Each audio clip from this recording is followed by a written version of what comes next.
स्मरण हुआ काकाश्री? कहा था ना मैंने कि जब जब आपसे द्वंद करूंगा तब तब आपके वस्त्र हरण करूंगा, और तब तब आपके मुख पर इस लज्जा को देख अपने मन में जल रही प्रतिशोध की ज्वाला को शीतलता प्रदान करूंगा। और हो गया मेरा अपमान, अब और नहीं। महारथियों, आक्रमण करो इस बालक पर।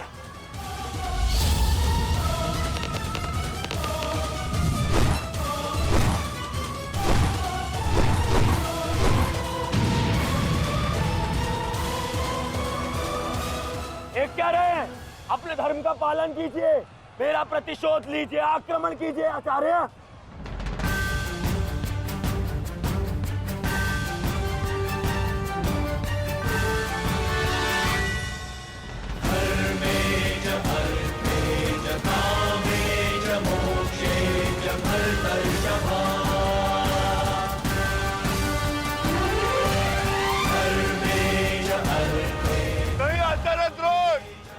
ऐसा अनर्थ मत कीजिए। ऐसे अधर्म में आप कैसे सम्मिलित हो सकते हो? आचार्य, वो बालक है। रुक जाइए आचार्य, रुक जाइए।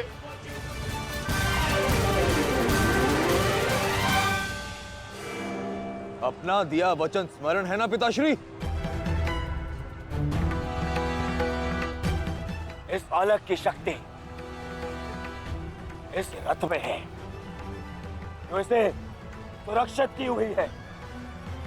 आचार्य, इस बालक को रथ विहीन कीजिए।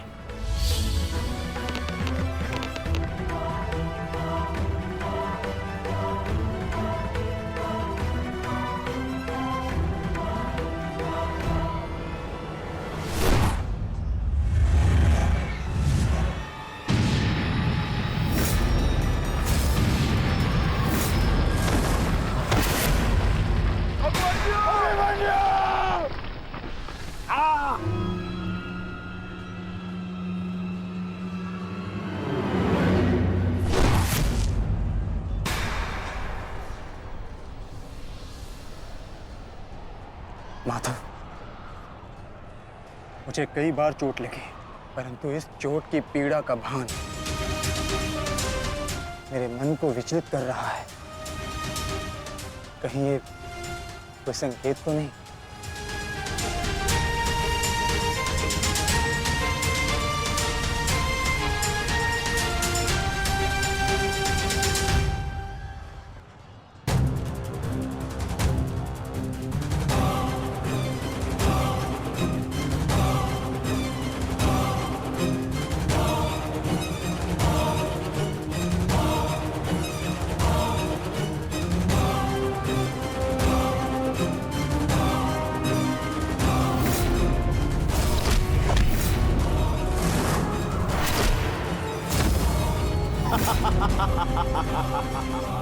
दुर्योधन, केवल आचार्य द्रोण को अपना वचन ज्ञात कराने से क्या होगा?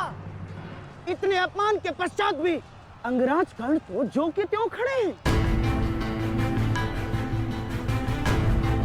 क्या इनका इस युद्ध के प्रति कोई कर्तव्य नहीं? मैं केवल नियम का पालन कर रहा हूं गांधार नरेश। नियम और नीति कहती है कि एक योद्धा के साथ केवल एक ही योद्धा युद्ध कर सकता है, और द्वंद के लिए, अभिमन्यु युद्ध के लिए किसको चुनेगा वो उसका अधिकार है। नहीं मित्र, ये विकल्प लेने का समय नहीं है। अंत करो इसका। नहीं मित्र, हमें इस युद्ध जीतने के लिए अनीति का सहारा लेने की आवश्यकता नहीं है। नीति सिखाते सिखाते प्रपितामह शर्षैया पर चले गए। यदि इन्हें नीति का ज्ञान होता तो आज ये युद्ध संभव ही ना होता। अभिमन्यु, तुम्हें विकल्प चुनना होगा।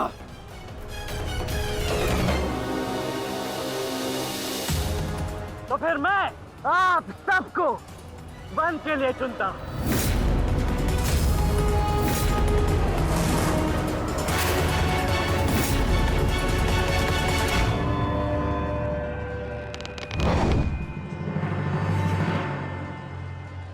देख लिया इसने अपना विकल्प चुन लिया। अब इस पर दया दिखाने की कोई आवश्यकता नहीं है। अब आक्रमण करने की आवश्यकता है। आक्रमण करो और अपना वचन स्मरण रखो कर्ण। देख रहे हो पांडवों, अभी तो ये रथ विहीन हुआ है, फिर निशस्त्र होगा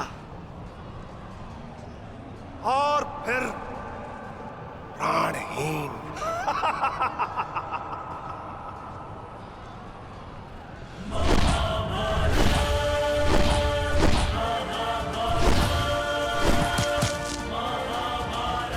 ये क्या कर रहे हो? धनुष विहीन करो इसे।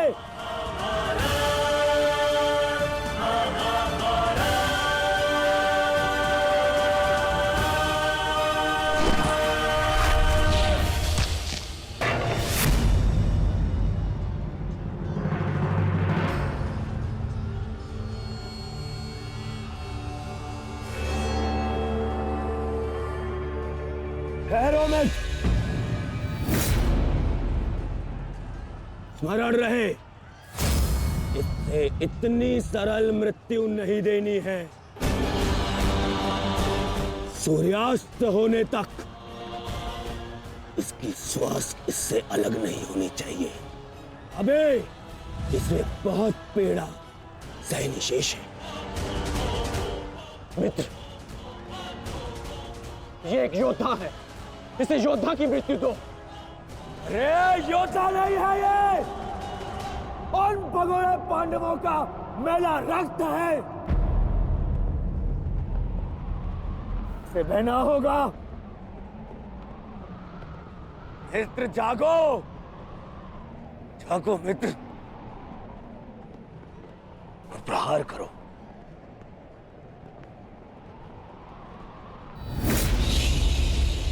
नहीं, नहीं अंगराज, ऐसा मत करो, ये अधर्म है।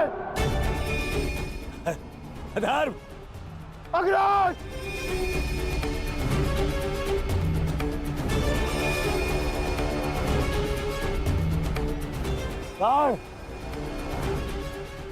स्मरण करो, स्मरण करो कैसे इन पांडवों ने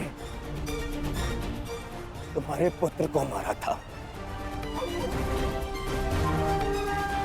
दया तो इन्होंने भी नहीं दिखाई थी उस पर। उसकी पीड़ा का मान है मुझे। और प्रहार करो का, प्रहार करो उस पर।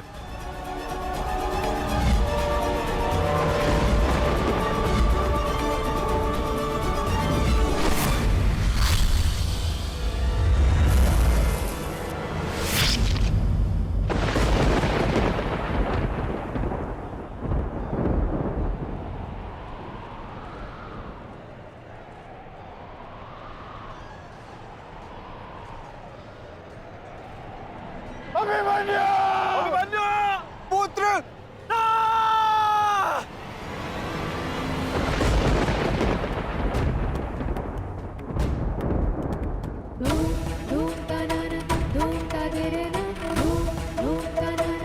क्या हुआ माताश्री?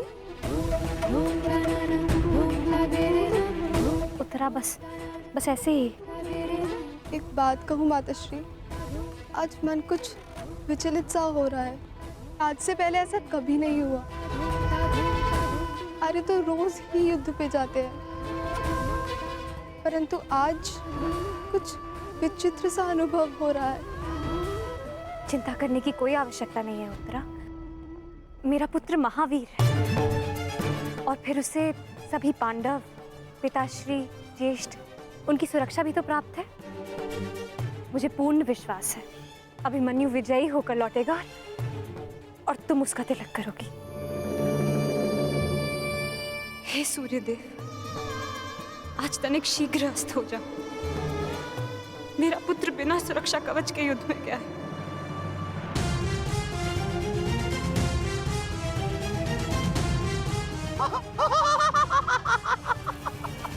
बालक, तुम्हें सबके साथ युद्ध करना था ना?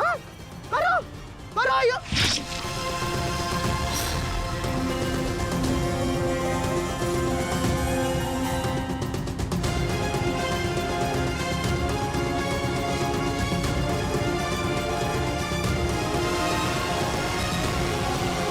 थक गए योद्धाओं? मेरी चुनौती अभी समाप्त नहीं हुई।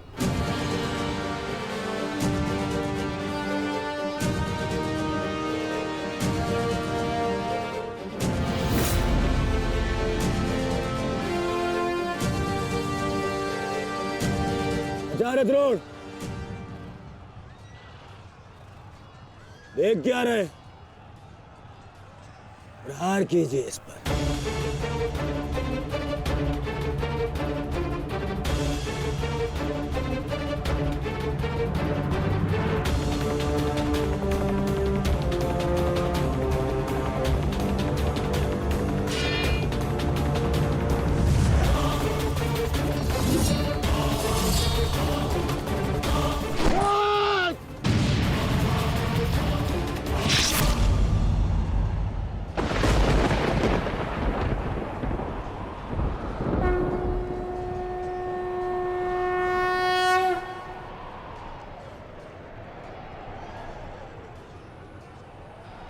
अब ठीक है ना माधव?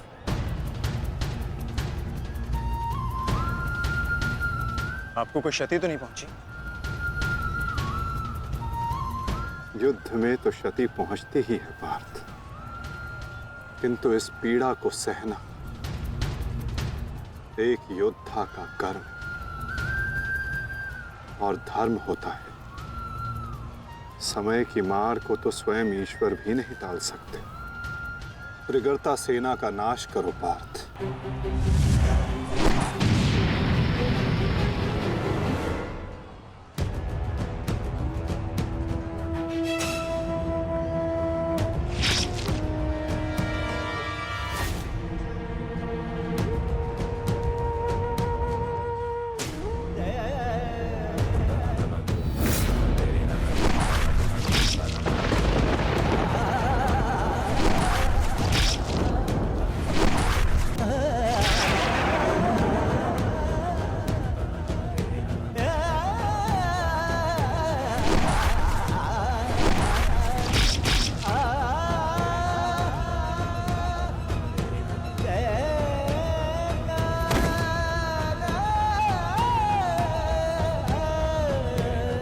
ये द्वंद्व अभी शेष है।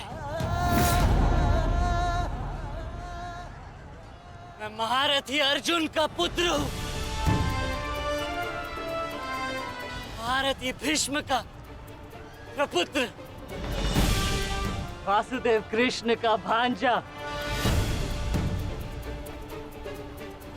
इतनी सरलता से नहीं मरने वाला। अरे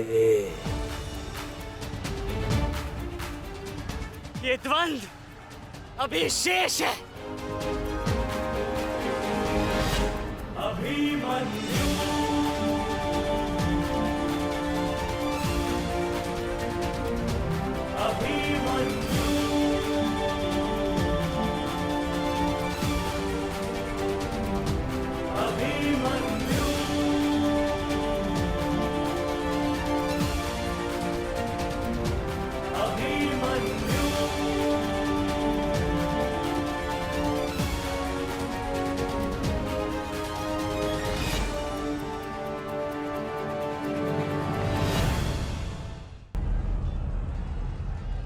बस करो दुर्योधन, अभिमन्यु के लिए इतनी पीड़ा पर्याप्त है। देखो इसकी दशा। अब अभिमन्यु और उसकी पीड़ा का अंत करने का समय आ गया है। नहीं, मेरे अपमान के घाव अभी भरे नहीं है। केवल मेरे आदेश का पालन करो। अभी इसकी मृत्यु का समय नहीं आया है। जीवित रखो इसे, पर प्रहार करो।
अपने पूरे बल से प्रहार करो इस अर्जुन पुत्र पर।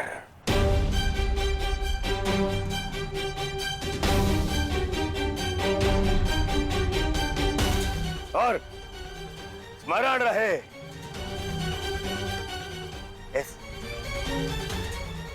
इस बालक के शरीर के हर एक भाग में घाव देखना चाहता हूं मैं।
अस्माकं विजयं निश्चितम्।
अरे बस बस, महामश्री दुशासन बस, मर जाएगा हैं?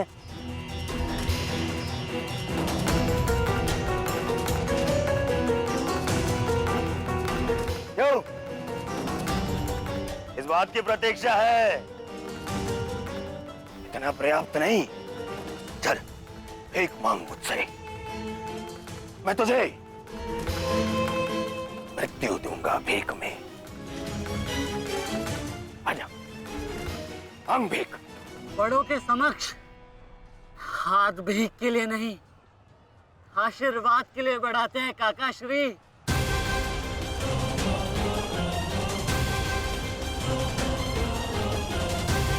आशीर्वाद दीजिए।